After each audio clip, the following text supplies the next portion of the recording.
Let's try something different today. This time I'm going to be building the Buster Sword from the Final Fantasy VII Remake.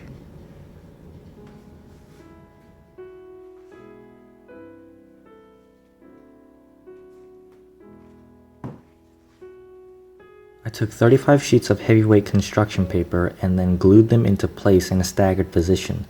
The sheets were placed long ways with 7 layers of 5 sheets. Afterwards, I cut the edge to form the tip of the blade. The handle was cut out separately from more heavyweight construction paper.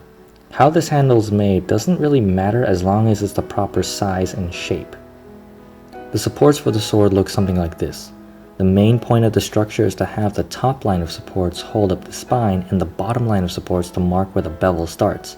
Make sure to measure this out accordingly before you start. I have previously stated that I don't own any power tools. Well, that's changed. Recently I've gotten a couple new toys, namely a drill and this thing. This is an electric stander. And I'm going to be using this to sand down the spine of the blade. Sand down this spine of the blade and make that as smooth as possible. I'm also planning to sand down the edges over here where the wrist guard is supposed to be. So these are the pieces of paper that will be used for paneling the sword, and they're pretty much done drying. Waited around 40-ish hours for it to dry. And the thing I want to do with these is score it. And if you don't know what scoring means, it's just taking the piece of paper and taking a knife and ever so lightly, with very little force, make a crease so that it will fold easier and the fold will look a lot sharper, which will make the bevel of this blade pop out a lot more clearly. As you can see, after scoring, this fold looks a bit more cleaner, and when you put it on the blade, the bevel will become much more prominent. Before actually gluing in the panels, I opted to cover the spine of the blade first. Since it was sanded down earlier, the spine looks smooth with just one layer of paper attached to it. After attaching the panels, I worked on the handle. Do this the same way as any other sword. The download link for this cut sheet will be in the description. This cut sheet is drawn up by Rishi Manga on Twitter. You can check him out if you want to. He also makes some cool things. Alright, so when you're cutting these out, you're going to end up with these small little leftover circles. Save them. You will need it. I'm not even done making them.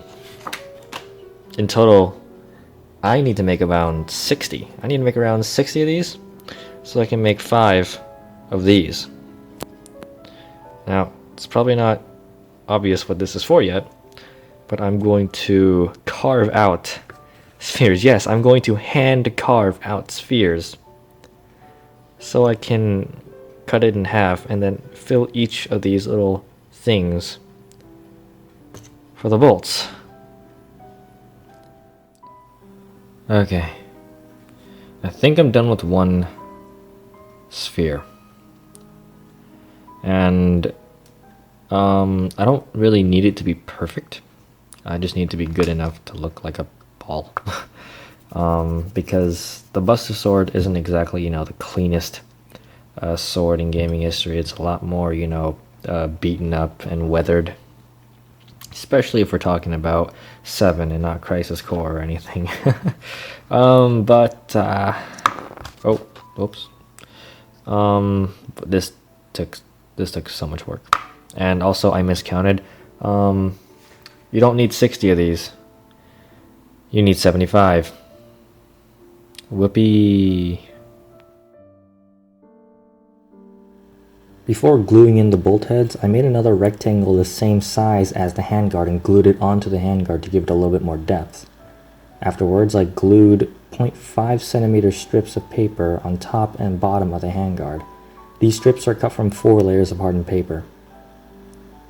Glue in the bolt heads into the spaces on your handguard. They might be too large at first, so peel off layer by layer on the bottom of the bolt heads until you reach the desired length of the bolt heads. Now you can finally glue it into place. After you're done with the handguard, it's time to work on the materia slots. Cut out the shapes for the slots, then attach a strip of 0.5 centimeter paper to the sides to create a wall. Again, these strips are cut from 4 layers of hardened paper. At this point, you can either choose to glue it on or save it to line everything up with the rest of the decorations. I opted to glue these on now so I could adjust the sizing of the rest of the overlays based on this piece's position. Okay, so here I am cutting out the what will eventually become the inlays, or well, I actually have no idea what you want to call them. But despite my best efforts of trying to cut the shapes a little bit smaller than it is on my cut sheet, it still ended up being like a perfect fit anyways. But that problem, I guess you can call it a problem, can be alleviated by taking a file or sandpaper of some sort and just sanding down the edges a little bit, and that will make it look a bit more natural. Of course, you know, I'm going to try to spread these out a little bit when it's on the actual blade, but you know. Alright, I'm gonna have to talk a bit more quietly because I don't want to wake anybody up, but the edges are now sealed. I covered it using 1 centimeter wide strips of paper, and this is the part of the build where it gets a little bit complicated because I only have a few more steps left, and I'm just doing it in whatever order for no apparent reason. But the things I have to do right now are I have to make little strips to make these parts of the handguard bulge out. There's a piece that connects the handle to the handguard, and then there's the pommel that I have to work on. Aside from that, I might want to continue the overlays on the spine of the blade, and that will let it, you know, give it a bit of a pop on the spine as well. And that should be it. I think what I want to work on, I think I'll work on it in that order. Yeah. Okay, so on the extra panels that I attached on the spine of the blade, I drew in the overlays, or the areas that I want to carve out to add the extra little detail that you see in the trailer. And I honestly wish that I didn't do the edges. I wish I did these last because I was sitting down as I was drawing these and the blade was on my lap. And the edge, it started to dig into my lap, and it started to hurt a lot as I started to draw these. So yeah, if you guys are going to do this, please do this part last. Cover the edge last. Excuse me.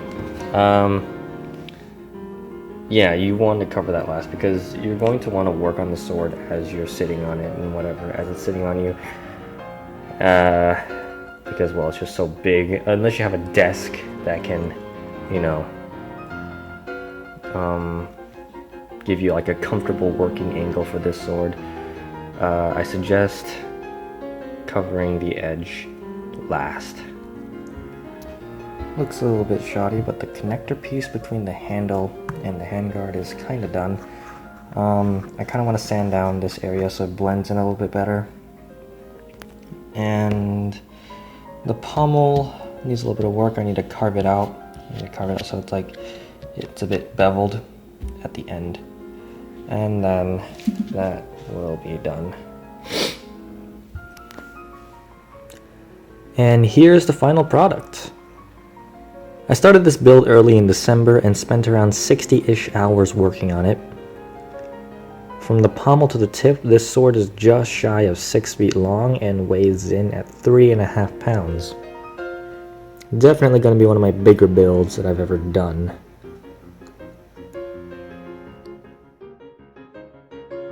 Before the video ends, I want to mention that I've made a Discord channel that you can join.